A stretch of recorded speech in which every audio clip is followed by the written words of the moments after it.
बहन जी, तुम्हारे पति को गुमशुदा हुए 10 साल हो गए। उन्होंने मुझसे बहुत पैसे उधार लिए थे और अपना स्कूल मेरे पास गिरवी रखा था 5 साल के लिए। 10 साल हो चुके हैं, इस हिसाब से अब यह स्कूल मेरा हो चुका है। प्रधान जी ऐसा मत कीजिए। अब तो वो स्कूल चलता भी नहीं।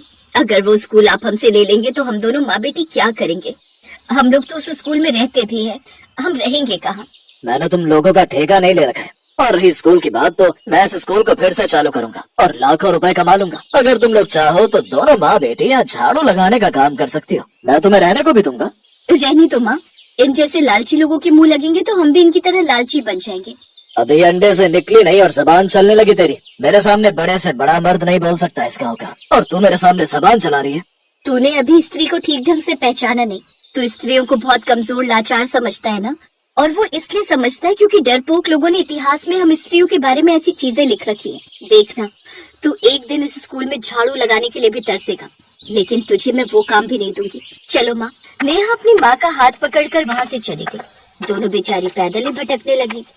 बेटा, इतनी बड़ी बड़ी बातें प्रधान जी को बोलने की क्या जरूरत थी? वो अच्छा आदमी नहीं है, कुछ भी कर सकता है।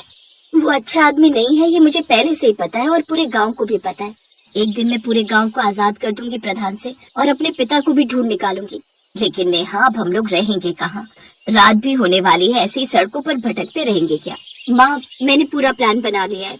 हम लोग उस जंगल के अंदर चलते हैं, वहीं तंबू बनाकर रहेंगे। नेहा अपनी माँ को लेकर जंगल के अंदर चली गई। दोनों ने लकड़ी पुरानी साड़ियों को मिलाकर एक तंबू बना लिया अच्छा सा। फिर उसने मिट्टी का चूल्हा भी बना लिया। शाम तक वो सूख गया। शाम को नेहा नदी से कुछ मछलियाँ पकड़ कर लाई और उसी चूल्हे में खाना बनाया। खाना पीना खाकर वो तंबू के अंदर ही आराम करने लगी।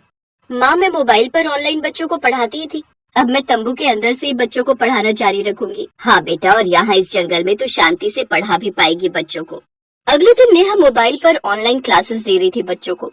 तभी बीच में वो बोलने लगी, बच्चों, सबसे पहले मेरी बात ध्यान से सुनो। तुम लोग सिर्फ मेरे स्टूडेंट ही नहीं बल्कि मेरी सेना हो। अब मैं इस जंगल में रहती हूँ, यहाँ चारों तरफ हरियाली और शांति है। ये वीडियो ज्यादा से ज्यादा लोगों को शेयर कर दो, क्योंकि अब इस जंगल में मैं बच्चों को फ्री में पढ़ाऊंगी। जिन भी बच्चों के पास फीस देने के लिए पैसे नहीं है, वो कभी भी भावनगर के इस जंगल में आ सकते हैं, उन्हें मैं फ्री में पढ़ाऊंगी। मैम, ये तो बहुत अच्छा सोचा आपने। मेरे घर के पास भिखारियों का पूरा इलाका है, वहाँ के बच्चे पढ़ना चाहते हैं लेकिन उनके पास फीस नहीं है। मैं सबको लेकर आती हूँ कल। ठीक है सावित्री, कल तुम उन्हें लेकर आओ, मैं इंतजार कर रही हूँ। चलो पढ़ाई शुरू करते हैं और जानते हैं औरंगजेब का इतिहास।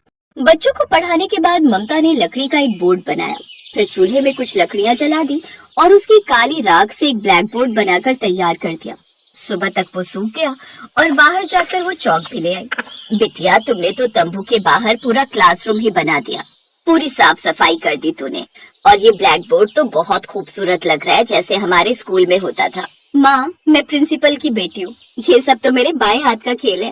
थोड़ी देर बाद उसके स्टूडेंट सावित्री बहुत सारे गरीब बच्चों को लेकर वहाँ आ गई। अब नेहा उन बच्चों को हर रोज मुफ्त में पढ़ाने लगी और पढ़ाते समय वो अपने मोबाइल से लाइव रहती थी। कुछ ही महीनों में ये बात पूरे देश में फैल गई कि नेहा बच्चों को एक जंगल के अंदर मुफ्त में पढ़ाती है। करोड़ों व्यूज आने की वजह से वो अच्छे खासे पैसे भी कमाने लगी। फिर एक रोज उसी जंगल में बहुत बड़ा बिजनेसमैन आया। नेहा जी, आप तो बहुत सारे लोगों के लिए प्रेरणा है। आपके पास ना घर है ना स्कूल, फिर भी आप इतने सारे बच्चों को फ्री में पढ़ाती हैं। मैं आपके साथ मिलकर एक स्कूल खोलना चाहता हूँ। पूरी इन्वेस्टमेंट मेरी तरफ से रहेगी। आप पहले ही वायरल हो चुकी हैं, तो उसका फायदा हम दोनों को मिलेगा। मिस्टर आदित्य, आप मेरे बारे में अभी जानते नहीं हैं। मेरे पिता का एक बहुत बड़ा स्कूल हुआ करता था, लेकिन नेहा ने अपनी पूरी कहानी आदित्य को बता दी। उसके बाद आदित्य और नेहा ने मिलकर एक प्लान बनाया उस प्रधान के खिलाफ। अगले दिन आदित्य अपनी रोल्स रॉयस कार लेकर प्रधान की हवेली पहुंचा। उसके आसपास तमाम बॉडीगार्ड्स और सिक्योरिटी थी। आप तो बहुत बड़े आदमी लगते हैं, क्या मैं आपका परिचय जान सकता हूँ? देखिए, मैं लंदन से आया हूँ। मैं इस गाँव में एक फैक्ट्री डालना चाहता हूँ, इसीलिए आपकी परमिशन और जमीन भी चाहिए। मैनेजर, इन्हें 2 करोड़ रुपए दे दो और परमिशन लेटर पर सिग्नेचर करवा लो। 2 करोड़ रुपए कैश देखकर प्रधान के मन में लालच आ गया और उसने बिना देखे ही पेपर्स पर सिग्नेचर कर दिए। अगले दिन आदित्य नेहा के साथ उसके स्कूल आया। मुनीम और प्रधान वहीं पर मौजूद थे। प्रधान, आज तो मुझे पूरी दुनिया जान गई है। तुम तो पहले से ही जानते हो। चुपचाप ये गांव छोड़कर निकल जाओ, क्योंकि ये स्कूल तो मेरे नाम हो ही चुका है। तुम्हारे सारे खेत, तुम्हारी हवेली, सब मेरे नाम हो चुके हैं। ये देखो, इन कागजों पर तुमने ही साइन किया है ना? इसका मतलब तुम लोगों ने मेरे साथ धोखा किया धोखेबाज के साथ धोखा नहीं करेंगे तो क्या उसकी आरती उतारेंगे? चल भाग यहाँ से तुरंत, वरना अभी पुलिस और मिलिट्री सब बुला लूंगी यहीं पर। अब मजबूरी में प्रधान को वो गांव छोड़कर जाना पड़ा। अब उसकी हवेली, सारे खेत और वो स्कूल, सब कुछ नेहा के नाम हो चुका था। धीरे धीरे रात हो गई। नेहा, उसकी माँ और आदित्य जैसे ही स्कूल के अंदर एंटर हुए, वैसे ही वहाँ पर एक तेज पीली रोशनी हुई, जिससे पूरा स्कूल सोने का बन गया और स्कूल की जितनी बेंचें थी वो चांदी की बन गई। नेहा जी, ये कैसा चमत्कार है, पूरा स्कूल तो सोने चांदी का बन गया। इतने में वहाँ पर नेहा के पिता की आत्मा प्रकट हुई। ममता, नेहा, आज मैं बहुत खुश हूँ कि तुम लोगों ने मेरा बदला ले लिया। इस प्रधान ने मुझे अगवा करके इसी स्कूल के तहखाने में डाल दिया था ताकि वो स्कूल तुम लोगों से हड़प सके। मैंने खुद को बचाने की बहुत कोशिश की लेकिन नहीं बचा पाया और ये दुनिया छोड़कर चला गया, पर अब मुझे शांति मिल चुकी है। आप इस तरह हमें छोड़कर नहीं जा सकते। पापा, पापा, भगवान से बोलकर आप वापस लौट आइए ना। ये सब कुछ मैंने आपको पाने के लिए तो किया था। बेटी, मैंने ऊपर वाले से बहुत प्रार्थना की लेकिन वो मेरी बात नहीं माने। उसके बदले उन्होंने हमारे स्कूल को सोने चांदी का बना दिया है। अब इस स्कूल को देखने के लिए लोग देश विदेश से आएंगे और इस स्कूल को देखने के लिए तुम उनसे लाखों रुपए चार्ज कर सकती हो। बाकी तुम तो बिजनेस माइंडेड हो ही, मुझे कुछ बताने की जरूरत नहीं है। इतना बोलकर उनकी आत्मा वहाँ से गायब हो गई। अब नेहा अपनी माँ के साथ खुशी खुशी रहने लगी।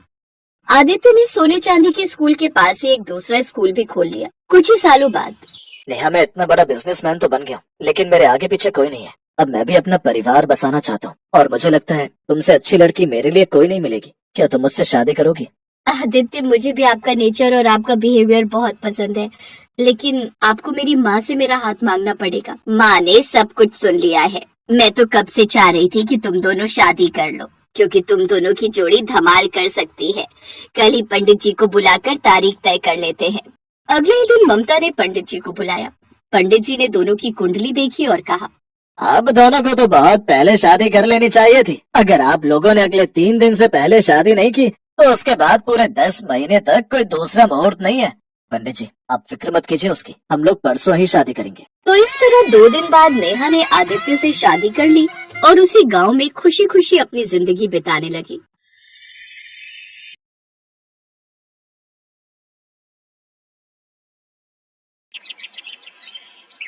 चांदपुर गांव में 3 पक्की सहेलियां संजना, आराध्या और आयुषी रहती थी। वो तीनों एक ही स्कूल में एक ही क्लास में पढ़ती थी। छुट्टी के बाद वो तीनों एक साथ बाहर निकली। वो देखो, हमारे बर्गर वाले चाचा आ गए। ये बिल्कुल टाइम पर आते हैं हमेशा। वो तीनों बर्गर वाले के पास चली गई। बोल संजना, क्या खाएगी तू? बर्गर, मोमोज या पानी पूरी? इतने में उसे थोड़ी दूरी पर एक दूसरी लड़की बीच में बोल पड़ी। अरे वो बेचारी क्या बताएगी, वो तो बेचारी तुम दोनों के सहारे ही चाचा के बर्गर के ठेले के पास आ जाती है। अगर तुम दोनों अमीर सहेलियां उसकी जिंदगी में ना होती तो वो आज तक बर्गर की शक्ल तक नहीं देख पाती। इतना सुनते ही आराध्या और आयुषी मुस्कुराई और उस लड़की के पास चली गई। आप दोनों मेरे पास क्यों चले आई? जाओ जाओ, अपनी गरीब सहेली को बर्गर पिज्जा खिलाओ। उसके इतना बोलते ही आराध्या और आयुषी ने उस लड़की को मारना शुरू कर दिया। उन दोनों लड़कियों को रोकते रहे लेकिन वो लड़कियां नहीं रुकी और उसे मारती रही। तूने ही कहा था ना कि हम दोनों बहुत अमीर हैं। ये ले पैसे, अपना इलाज करा लेना। उम्मीद से ज्यादा ही पैसे हैं ये। आज के बाद हमारी सहेली के खिलाफ किसी ने जरा सा भी कुछ कहा तो उसका अंजाम इससे भी खौफनाक होगा। चल संजना, अब घर चलते हैं। वो तीनों सहेलियां वहाँ से चली गई। तभी चाचा ने उस लड़की से कहा, बिटिया, मुझे लगता है कि आज के बाद आप किसी भी गरीब का मजाक नहीं उड़ाओगी। तो इस तरह से उन तीनों की दोस्ती के चर्चे पूरे स्कूल में थे। संजना गरीब जरूर थी लेकिन आयुषी और आराध्या उसे इस बात का कभी भी मलाल नहीं होने देती थी। रास्ते में, मैं कितनी खुशनसीब हूँ कि मुझे तुम दोनों जैसी सहेलियाँ मिली। तुम दोनों इतनी ज्यादा अमीर हो, तुम दोनों के पिताजी की खुद की कंपनियां चलती हैं, फिर भी तुम दोनों मुझसे कितना प्यार करती हो। तुम दोनों को तो किसी बड़े अमीरों वाले स्कूल में पढ़ना चाहिए। अगर आगे से खुद को गरीब कहा तो मैं तेरा भी वही हाल करूंगी जो उस लड़की का किया था। तो इस तरह से उन तीनों की दोस्ती चलती रही। दिन बीतते गए और एक दिन संजना के गांव में बहुत भयंकर बाढ़ आ गई। 2-3 दिन संजना स्कूल नहीं आई। एक रोज छुट्टी के समय, आयुषी 3 दिन हो गए संजना स्कूल नहीं आई। चल उसके गांव चलते हैं, कहीं बारिश की वजह से बुखार तो नहीं आ गया। वो दोनों पैदल संजना के गांव की तरफ निकल पड़ी। जैसे ही दोनों संजना के गांव के पास पहुंची, वैसे ही कुछ पुलिस वालों ने दोनों को रोक लिया। कहाँ जा रही हो तुम दोनों? इस गांव में मेरी सहेली रहती है। अब इस गांव में कोई नहीं रहता। 2 दिन पहले इस गांव में भयंकर बाढ़ आई थी, जिससे सारे घर बह गए। बहुत सारे लोगों की तो जाने तक चली गई। जो बच गए वो किसी तरह अपनी जान बचाकर भाग गए। ये सुनकर आराध्या और आयुषी को झटका लगा। पता नहीं बेचारी कहाँ होगी, पता नहीं जिंदा भी होगी या नहीं। ऐसा मत बोल आयुषी, हम जल्द ही उसे ढूंढ निकालेंगे। उन दोनों ने संजना को ढूंढने की खूब कोशिश की, पर वो नहीं मिली। उन दोनों ने संजना के बारे में अपने अपने पिता को भी बताया। उनके पिता ने पुलिस की मदद ली, पर कुछ नहीं पता चला संजना के बारे में। फिर एक रोज स्कूल की तरफ से कहीं टूर जाने वाला था। बच्चों, इस क्लास के सभी लोगों का इस स्कूल में आखिरी साल है। इसके बाद आप सभी कॉलेज में चले जाओगे, तो इस साल को यादगार बनाने के लिए हम सभी टूर पर जाएंगे, वो भी उत्तराखंड की वादियों में। सभी बच्चे खुश हुए, लेकिन आराध्या का मन नहीं था जाने का। आराध्या चलते हैं ना, हमारा मूड भी थोड़ा बहल जाएगा। आयुषी की जिद करने पर आराध्या मान गई। दोनों ने टूर वाली बात अपने पापा को बताई। तुम लोग इतनी दूर टूर पर जाओ, मैं तुम्हें नहीं रोकूंगा, पर तुम दोनों स्कूल बस में नहीं बल्कि अपनी कार से जाओगी। पंकज हर वक्त तुम दोनों के साथ रहेगा। आयुषी, मैंने आपके डैड से भी बात कर ली है, तुम दोनों मेरी ही कार से जाओगी। Okay okay uncle. अगले दिन वो लोग उत्तराखंड पहुंच गए। आयुषी, उस लड़की को देख, वो जो बकरी चरा रही है, ये तो अपनी संजना जैसी लग रही है।